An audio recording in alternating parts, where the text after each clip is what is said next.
sa lagay ng ating panahon ngayong umaga po ng January 3,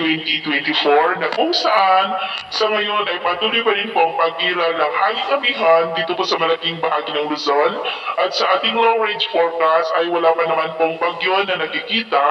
na tatawid dito po sa ating bansa hanggang sa susunod na 2 linggo.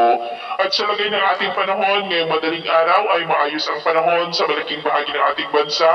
maliban sa mga tsansa ng mga isolated rains dyan po sa may Batanes, Babuyan Islands, Santa Ana, Cagayan, Oriental Mindoro at ilang bahagi ng Davao Region. At mamaya ay sisikat ang araw sa malaking bahagi ng ating bansa maliban sa mga tsansa ng maulap na kalangitan with isolated rains sa ilang bahagi pa rin ng Batanes,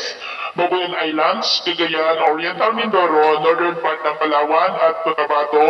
maging po dyan sa may Davao Oriental. At mamayang hapon, mas maraming lugar na po dito sa ating bansa ang makakaranas ng maulap na kalangitan with isolated rains, kaya mag-ingat po tayo sa mga banta pa rin ng mga pagbaha at pagguho ng lupa,